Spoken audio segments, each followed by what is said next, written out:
जय हिंद दोस्तों। The future maker study channel में आप सभी का स्वागत है। दोस्तों, आज मैं सिविल कोड से संबंधित कुछ महत्वपूर्ण प्रीवियस क्वेश्चन लेकर आया हूं और ये रियल क्वेश्चन है। आपके पास सेट या कोई बुक हो तो आप प्रीवियस ईयर क्वेश्चन देखिएगा। दोस्तों, ये 2016 में पूछा गया क्वेश्चन है और इंग्लिश मीडियम में पूछा गया था। मैं इसको ट्रांसलेट करके टाइप किया हूँ और चलिए तो इसको देखते हैं और साथ साथ इससे जुड़े महत्वपूर्ण तथ्य को भी देखेंगे। इस आसपास जुड़े तथ्यों को भी देखेंगे ताकि अब यहाँ से अगर क्वेश्चन पूछे तो हमें कोई परेशानी ना हो और इससे पता चले कि हम क्वेश्चन में कितना कर पाते हैं। और एग्ज़ाम का ज़्यादा टाइम नहीं है दोस्तों, इसलिए तैयारी अच्छा से कीजिए। और इसका सिलेबस आप सभी को पता ही होगा, अगर नहीं हो तो आप हमें कमेंट कर सकते हैं, सिलेबस पर थोड़ा चर्चा कर लेंगे। तो चलिए अब क्वेश्चन की तरफ। दोस्तों, ये 2016 में पूछा गया क्वेश्चन है और ये क्लर्क के लिए पूछा गया था, लेकिन सिलेबस सबका लगभग सेम है, केवल पीयून में मैथ बढ़ गया है थोड़ा। बाकी जो जीएस का सिलेबस है, जो करंट अफेयर का है, सेम ही रहेगा। तो इसलिए या पीयून हो या क्लर्क हो या रीडर हो या स्टेनोग्राफर है, सबके लिए महत्वपूर्ण है। और चलिए इसकी चर्चा करते हैं।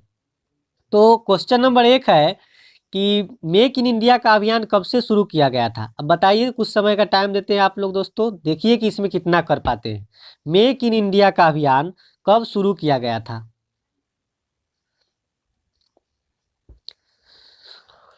तो आंसर हो जाएगा दोस्तों 25 सितंबर 2014 को। ऑप्शन नंबर 2, 25 सितंबर 2014 को इसका शुरुआत हुआ था दोस्तों। और ये प्रधानमंत्री नरेंद्र मोदी द्वारा शुरू किया गया था तथा इसका संबंधित जो मंत्रालय था वाणिज्य एवं उद्योग मंत्री था। चलिए अब अगला क्वेश्चन की तरफ। ऋग्वेद में किस पशु को अघन्या कहा गया है? तो बताइए।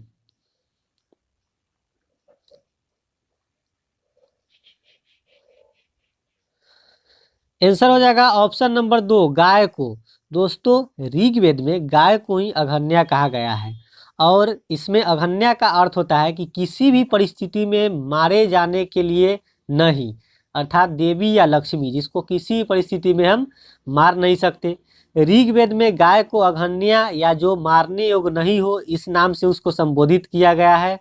तो चलिए और इसमें देखिए दोस्तों, ऋग्वेद में गाय को रुद्रों की माँ, वसुस की बेटी, आदित्य की बहन और अमृत के केंद्र के रूप में संबोधित कर वर्णन किया गया है। हिंदू धर्म में यह माता का प्रतिनिधित्व करती है क्योंकि यह अच्छाई का स्रोत है और इसका दूध सभी प्राणियों का पोषण करता है और बहुत ही स्वास्थ्यवर्धक होता है। और दोस्तों, ऋग्वेद 4 वेदों में से एक है। इसमें संस्कृति, ऋचाएँ, मंत्र होती हैं। यह चारों पवित्र वेदों में सबसे पुराना है। सबसे पुराना वेद कौन है दोस्तों? तो ऋग्वेद। ये भी क्वेश्चन आता है बहुत बार। उसके बाद सामवेद होता है दोस्तों, जो कि यह संगीत का एक ग्रंथ है। यह धुनों, सुरों और मंत्रों का एक ग्रंथ है। इसे 6 अध्यायों में विभाजित किया गया है और इसमें लगभग 1875 मंत्र है। उसके बाद है दोस्तों, टोटल जो हमारा वेद है 4 है।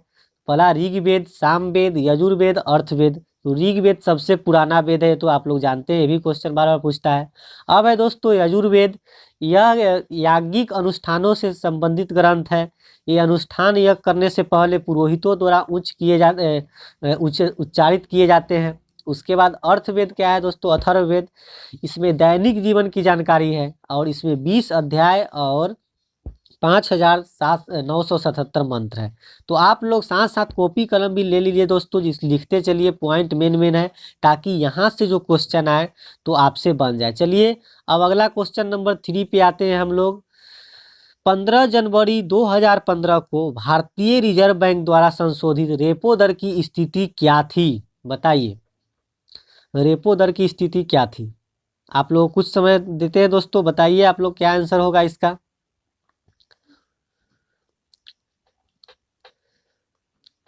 आंसर हो जाएगा दोस्तों 7.75। ऑप्शन नंबर 2 हो जाएगा सही। 7.75 जो इसका रेपो दर है, वो भारतीय रिजर्व बैंक का रेपो दर है। और दोस्तों, 15 जनवरी 2015 को भारतीय रिजर्व बैंक द्वारा संशोधित रेपो दर की जो स्थिति थी वह 7.75 थी।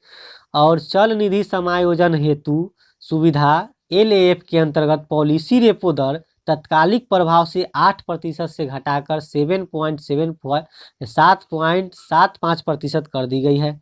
अनुसूचित बैंकों के नगद आरक्षित अनुपात को निवल मांग और सावधि देनदारियों के 4% पर अपरिवर्तित रखा जाएगा। चलिए अब अगला क्वेश्चन कुछ करंट अफेयर से ही क्वेश्चन है, क्वेश्चन नंबर 4 की तरफ। शुष्का छिपाक जिसको जीरोथलमिया के नाम से जाते हैं दोस्तों, जीरोथलमिया के नाम से जानते हैं, यह रोग है एक प्रकार का जो कि किस विटामिन के कमी से होता है? तो बताइए, आप लोगों को कुछ समय टाइम है।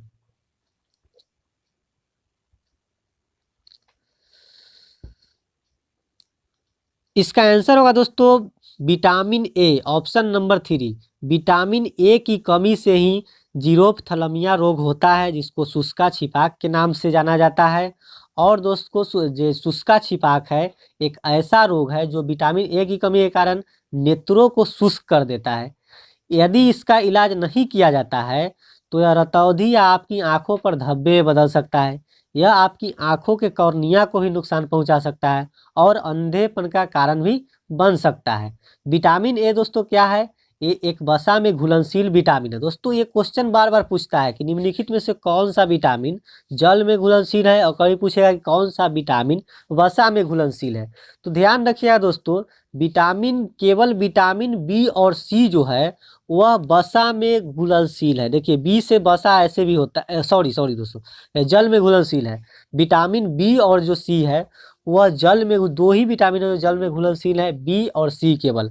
बाकी विटामिन ए, डी, ई, के, ये सारे विटामिन ये वसा में घुलनशील है। विटामिन बी और सी जल में घुलनशील, और विटामिन ए, ई, के, ए, डी ये सब जो है वह वसा में घुलनशील है। तो विटामिन ए एक वसा में घुलनशील विटामिन है जो कि प्राकृतिक रूप से कई खाद्य पदार्थ में मौजूद होता है। विटामिन ए सामान्य दृष्टि, प्रतिरक्षा प्रणाली और प्रजनन के लिए बहुत महत्वपूर्ण होता है। और विटामिन ए हृदय, फेफड़ा, किडनी और अन्य अंगों को अच्छे से कार्य करने में भी मदद करता है। तो और दोस्तों कुछ विटामिन के बारे में जैसे याद रखिएगा, विटामिन ए कमी से रेटिनॉल रासायनिक नाम है रतौंधी होता है। विटामिन बी1 की कमी से बेरी रोग हो जाता है, तो प्रमुख याद रखिएगा आप लोग। उसके बाद विटामिन बी9 के कमी से एनीमिया हो जाता है। उसके बाद दोस्तों विटामिन सी के कमी से स्कर्वी नामक रोग हो जाता है। विटामिन डी जो कि सूरज के प्रकाश में अधिक पाया जाता है, उसके कमी से रिकेट्स या सूखा रोग हो जाता है। विटामिन ई के कमी से नपुंसकता हो जाता है दोस्तों, जो बच्चा ये सब नहीं होता है, औलाद संतान उत्पत्ति में दिक्कत होता है। तो उसके बाद विटामिन के की कमी से रक्त का थक्का नहीं जमता है। तो ये कुछ महत्वपूर्ण विटामिन है जिसको आप लोग लिख लीजिएगा और इस सबको ध्यान में रखिएगा। चलिए तो अब क्वेश्चन नंबर 5 की तरफ चलते हैं। विश्व का चीनी का कटोरा किस देश को कहा जाता है? बताइए, आपके पास 5 सेकेंड है।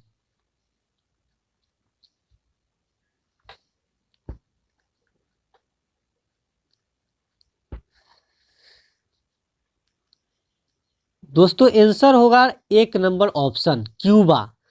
क्यूबा को दोस्तों विश्व का चीनी का कटोरा कहा जाता है, याद रखिएगा, क्योंकि यहाँ चीनी का उद्योग सबसे बड़ा है। उद्योग जो होता है चीनी का सबसे बड़ा उद्योग क्यूबा में है, और जिसका अब क्षय हो रहा है धीरे धीरे, और इसका स्थान अब ब्राजील और उसके बाद भारत ने ले लिया है। भारत में भी चीनी का उद्योग बढ़ रहा है, ब्राजील में भी बढ़ रहा है, लेकिन अभी भी ये क्वेश्चन प्रचलित है कि चीनी का कटोरा किसको कहा जाता है? तो क्यूबा को कहा जाता है।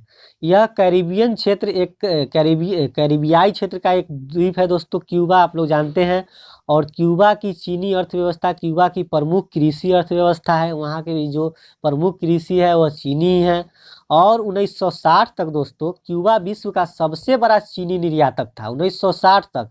इसलिए इसे विश्व का चीनी का कटोरा कहा गया।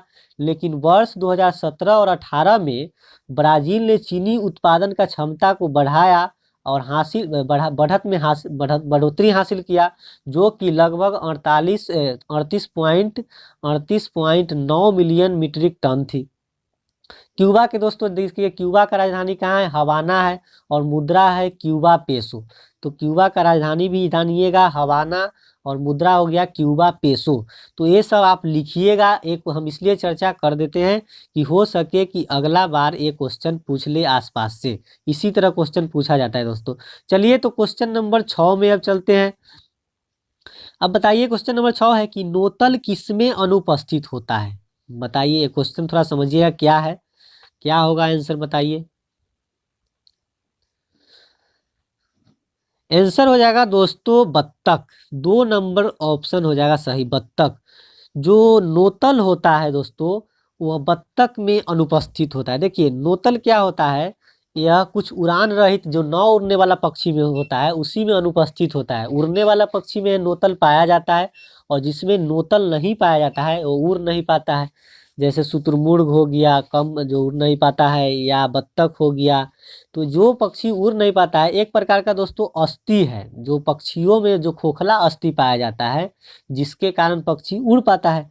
तो नोतल भी एक तरह का अस्थि का नाम है। नोतल उरोस्थि या ब्रेस्ट ब्रेस्ट बोन इसको कहा जाता है। यह बत्तख में नहीं पाया जाता है। तो जिस पक्षी में यह अनुपस्थित होता है नोतल, जो एक प्रकार का हड्डी है, अस्थि है पक्षियों का, तो जिसमें अनुपस्थित होगा वो पक्षी उड़ नहीं पाएगा। अब पक्षी के बारे में थोड़ा जानिए दोस्तों कि पक्षी का शरीर का रचना जो होता है, विज्ञान वर्ड एटानॉमी में पढ़ा जाता है, जो कि नोतल या कैरिना, जो उरोस्थी या ब्रेस्ट बोन का विस्तार है, उरोस्थी की मध्य रेखा के साथ अक्षीय रूप से समांतर होती है। अब चलिए आगे चलते हैं अगला क्वेश्चन में। क्वेश्चन नंबर है 7। संविधान का कौन सा अनुच्छेद मुख्यमंत्री के कर्तव्यों को परिभाषित करता है, बताइए। एक क्वेश्चन दोस्तों आप बता सकते हैं, अनुच्छेद से रिलेटेड है। संविधान अगर पढ़े होंगे तो आपको याद होगा कि संविधान का कौन सा अनुच्छेद मुख्यमंत्री के कर्तव्य को परिभाषित करता है। आंसर हो जाएगा दोस्तों ऑप्शन 4, 167। दोस्तों अनुच्छेद 167 जो है, अनुच्छेद 167, यह क्या है, भारतीय संविधान के अनुच्छेद 167 मुख्यमंत्री के कर्तव्य को परिभाषित करता है, मुख्यमंत्री के कार्य को परिभाषित करता है। इसका जो उल्लेख है दूसरी अनुसूची में है। अनुच्छेद 167 का उल्लेख दूसरी अनुसूची में है। ऐसा ही पूछा है कि मुख्यमंत्री का कर्तव्य किस अनुसूची से संबंधित है, तो दूसरी अनुसूची से है। एक मुख्यमंत्री अपने समकक्ष में प्रथम होता है। और मुख्यमंत्री की योग्यता क्या होता है दोस्तों, मुख्यमंत्री को भारत का नागरिक होना चाहिए, मुख्यमंत्री को राज्य विधानमंडल का सदस्य भी होना चाहिए मुख्यमंत्री बनने के लिए। यदि कोई ऐसा व्यक्ति मुख्यमंत्री चुना जाता है जो विधायिका का सदस्य नहीं होता है, तो उसे राज्यपाल से इस हेतु अनुमति लेनी होती है। मुख्यमंत्री की आयु 25 वर्ष या उससे अधिक होनी चाहिए। न्यूनतम आयु जो है वह 25 वर्ष होनी चाहिए। तो चलिए मुख्यमंत्री के बारे में इतना पॉइंट है, आप लिख लीजिएगा ताकि अगली बार इससे क्वेश्चन पूछे तो आपको दिक्कत नहीं हो। क्वेश्चन नंबर 8 में हम लोग चलते हैं। निम्नलिखित में कौन सी सबसे तेज मेमोरी है। अब देखिए दोस्तों, क्योंकि क्लर्क से संबंधित है तो मेमोरी से भी क्वेश्चन आता है, कंप्यूटर से भी क्वेश्चन बहुत सारे आता है। इसलिए आपको एक कंप्यूटर का बुक आता है, अरिहंत का आएगा या उपहार का आएगा, तो ये सब लेके आप पढ़ लीजिएगा, उससे आपको काफ़ी फायदा होगा। तो जिसमें काफ़ी क्वेश्चन क्लियर हो जाएगा। निम्नलिखित में से बताइए कौन सी सबसे तेज मेमोरी है। 5 सेकेंड का टाइम है दोस्तों।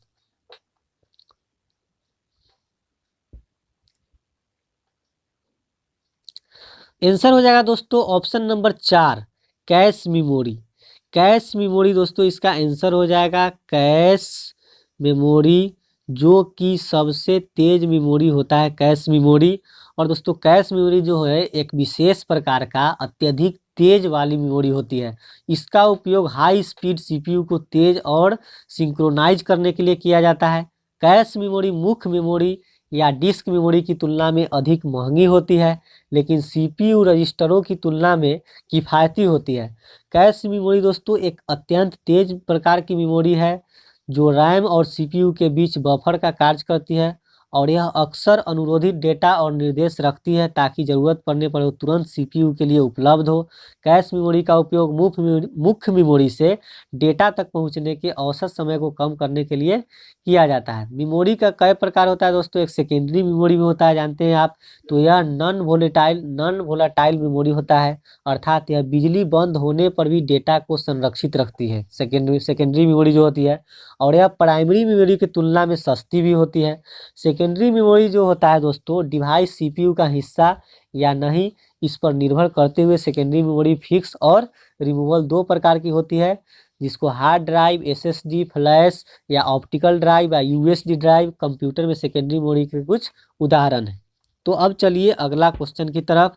ये हो गया मेमोरी से संबंधित क्वेश्चन नंबर 9। दोस्तों काफ़ी वीडियो लंबा हो जाएगा, इसलिए आज हम लोग 15 क्वेश्चन ही करेंगे, 15 ही करेंगे। 15 करके इस तरह से हम लोग उल्लेख करेंगे ताकि हमारा जल्दी सिलेबस भी कंप्लीट हो जाए और हमारा काफ़ी क्वेश्चन भी मजबूत हो ताकि हमारा एग्जाम में काम आए। क्वेश्चन नंबर 9 है दोस्तों, निम्नलिखित में से कौन हमारे शरीर में नहीं बनता है। अब बताइए इसमें से कौन सा चीज है जो हमारे शरीर में नहीं बनता है।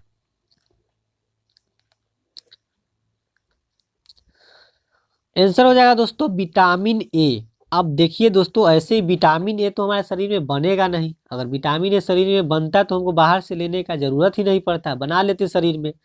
तो प्रोटीन तो हमारे शरीर में बनता है, सही बात है। एंजाइम भी बनता है और हार्मोन भी बनता है। एंजाइम जो पाचक रस हमारे आमाशय में बनता है, HCl हाइड्रोक्लोरिक अम्ल एक प्रकार का एंजाइम है।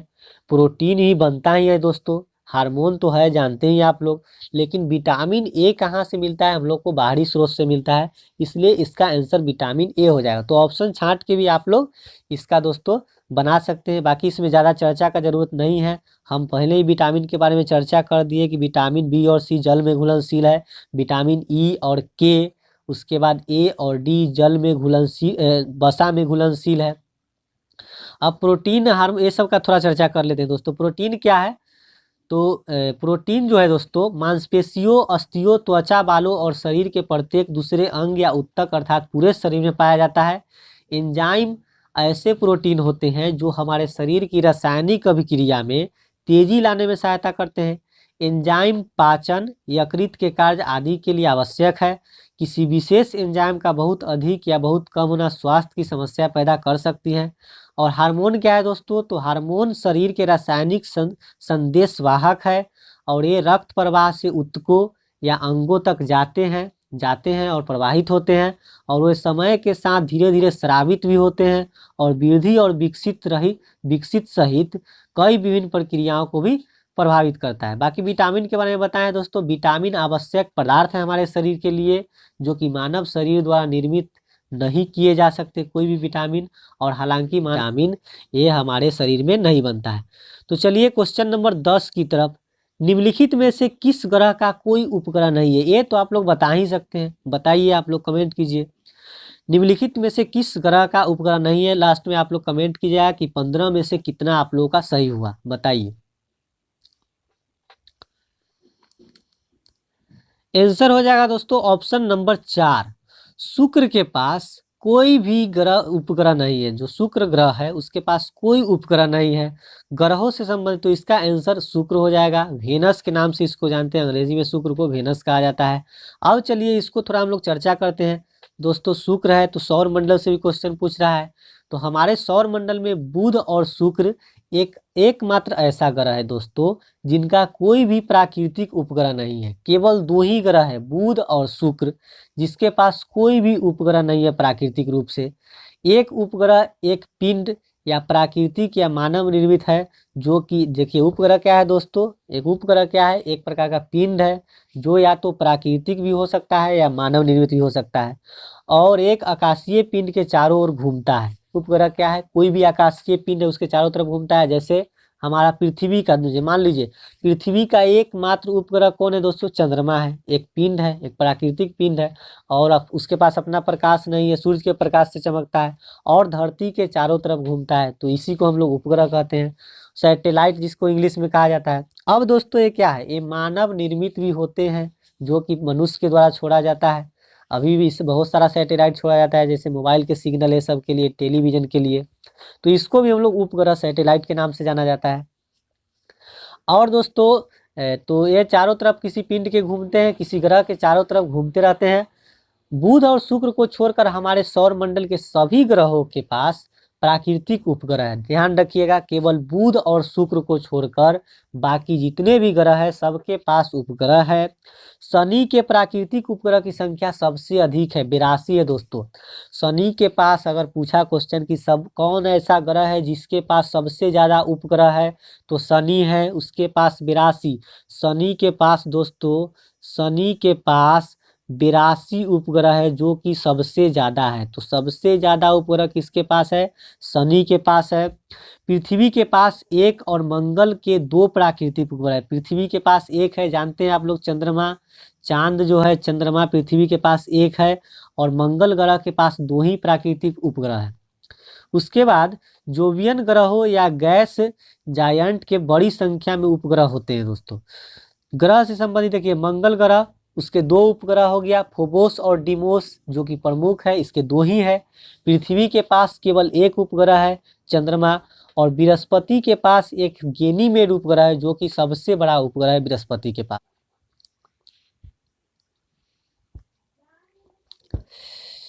क्वेश्चन नंबर 11 की तरफ चलते हैं दोस्तों। क्वेश्चन 11 क्या है? निम्नलिखित में से किसने अप्रैल 2014 में बांग्लादेश में आयोजित भारत और श्रीलंका के बीच ICC World T20 final match Sri Lanka में श्रीलंकाई टीम की कप्तानी की थी? बताइए इसका आंसर क्या है। देखिए, वो पुराना करंट अफेयर है, क्योंकि यह प्रीवियस ईयर क्वेश्चन ने पूछा है, इसलिए इसका हम चर्चा कर दिए हैं। बाकी इस पर ज़्यादा ध्यान देने के नहीं है, लेकिन समझिए, थोड़ा समझ लीजिएगा तो काम आएगा। 11 नंबर क्वेश्चन है दोस्तों, इसका आंसर होगा ऑप्शन नंबर 3, लसिथ मलिंगा। लसिथ मलिंगा जो है श्रीलंकाई टीम की कप्तानी की थी 2014 में बांग्लादेश में, जो आयोजित हुआ था भारत और श्रीलंका के बीच आईसीसी वर्ल्ड T20 जो हुआ था। इसका मलिंगा, जिसको नाम से जानते हैं, लसिथ मलिंगा इनका पूरा नाम है। तो इन्होंने कप्तानी संभाली थी। और दोस्तों 2014 आईसीसी विश्व T20 फाइनल भारत और श्रीलंका के बीच 6 अप्रैल 2014 को ढाका के शेरे बांग्ला राष्ट्रीय स्टेडियम में खेला गया था, और यह 5वां आईसीसी विश्व T20 मैच था, और श्रीलंका ने यह मैच 6 विकेट से जीत लिया था। क्वेश्चन नंबर 12 है दोस्तों, भारतीय रेलवे का कौन सा जोन सबसे छोटा है? बताइए, भारतीय रेलवे का कौन सा जोन जो है सबसे छोटा है? आंसर हो जाएगा ऑप्शन नंबर 3 दोस्तों, कोलकाता। कोलकाता आंसर हो जाएगा। कोलकाता मेट्रो जो है वह भारतीय रेलवे का सबसे छोटा जोन है। क्वेश्चन 13 है दोस्तों, क्वार्टजाइट निम्नलिखित में से किस शैल का कायांतरित रूप है? शैल माने दोस्तों चट्टान होता है, तो क्वार्टजाइट जो है निम्न में से किस चट्टान का एक कायांतरित रूप है? बताइए। तो आंसर हो जाएगा दोस्तों 3। आंसर 3 हो जाएगा बलुआ पत्थर। ऑप्शन नंबर 3 हो जाएगा। इसका के दानों से बनता है, जैसे रेत एक जगह जैसे अवसाद के रूप में जम जाता है, उससे बलुआ पत्थर बन जाता है। अब चलिए आगे दोस्तों, क्वेश्चन नंबर 14, अरिहंत एक है। अरिहंत क्या है? बताइए, अरिहंत क्या है? अरिहंत क्या है दोस्तों? 4 सेकेंड का टाइम है आपके पास। आंसर हो जाएगा ऑप्शन नंबर 4। 4 हो जाएगा दोस्तों answer. Nuclear powered ballistic missile submarine है अरिहंत। क्या है? एक nuclear powered ballistic missile submarine है, पानी में चलने वाला है दोस्तों, जो कि अरिहंत एक सबमरीन है। ये क्या है दोस्तों? तो इसका पूरा नाम है INS अरिहंत, जो कि एक 6000 टन की पनडुब्बी है, पानी में चलता है। ऐसे भी सबमरीन सब पानी में ही चलता है। तो यह 6000 टन की पनडुब्बी है INS अरिहंत, याद रखिएगा। और उन्नत प्रौद्योगिकी पोत, जिसको ATV के नाम से जानते हैं, परियोजना के तहत यह निर्मित किया गया है, और परमाणु संचालित बैलिस्टिक मिसाइल पनडुब्बियों में से एक है दोस्तों, जो कि भारत की अरिहंत श्रेणी का प्रमुख जहाज है। यह भारत की एक प्रकार का प्रमुख जहाज है। यह भारत की पहली स्वदेशी रूप से निर्मित परमाणु पनडुब्बी है। ये भी क्वेश्चन आता है कि भारत की पहली स्वदेशी रूप से निर्मित कौन सा पनडुब्बी है या कौन सा सबमरीन है? तो अरिहंत है, INS अरिहंत है। यह ship submersible ballistic nuclear submarine है, जो कि पनडुब्बियों की एक श्रेणी है, जो समुद्र के नीचे गहराई तक जा सकती है, और महीनों तक उनका पता नहीं चलता है। महीनों तक दोस्तों वह पानी के अंदर समुद्र के नीचे भी रह सकता है। वह बिना ऑक्सीजन ये सब उसमें रहता है, तो बिना किसी चीज़ का वह पानी के अंदर महीनों तक रह सकता है। और ये परमाणु टिप वाली बैलिस्टिक मिसाइल भी ले जाती है। यह परमाणु आयुध के साथ बैलिस्टिक मिसाइल ले जाने में भी सक्षम है करके। तो चलिए क्वेश्चन नंबर 15 है कि निम्नलिखित में से कौन जुलाई 2014 में भारतीय रिजर्व बैंक के डिप्टी गवर्नर के रूप में शामिल हुए थे। करेंट अफेयर का क्वेश्चन था, प्रीवियस ईयर का, इसलिए बताना पड़ रहा है। थोड़ा चर्चा कर लेते हैं ताकि अगली बार इससे क्वेश्चन इससे रिलेटेड आए तो आप लोग से बन जाए। बताइए क्या होगा इस आंसर। ऑप्शन नंबर 4 हो जाएगा दोस्तों एस मुंद्रा। एस मुंद्रा जो है 2014 में भारतीय रिजर्व बैंक के वर्तमान डिप्टी गवर्नर के रूप में शामिल हुए थे। और दोस्तों क्या है कि इससे पहले उन्होंने बैंक ऑफ बड़ौदा के अध्यक्ष और प्रबंध निदेशक के रूप में अंतिम पद संभाला था, जहां से वो जुलाई 2014 में सेवानिवृत्त हुए थे। श्री एस मुंद्रा जो दोस्तों 30 जुलाई 2017 को भारतीय रिजर्व बैंक के डिप्टी गवर्नर के पद से सेवानिवृत्त हुए हैं। अब बात आ गया तो थोड़ा इसके बारे में चर्चा कर लेते हैं। तो आरबीआई का स्थापना 1 अप्रैल 1935 को हुआ था। डेट याद रखिएगा, हमेशा पूछता है आरबीआई का स्थापना कब हुआ। तो 1 अप्रैल 1935 को हुआ था दोस्तों। आरबीआई का स्थापना 1 अप्रैल 1935 को हुआ था। और यह वित्त मंत्रालय भारत सरकार का डिपार्टमेंट है दोस्तों, और कोलकाता में हुआ था स्थापना।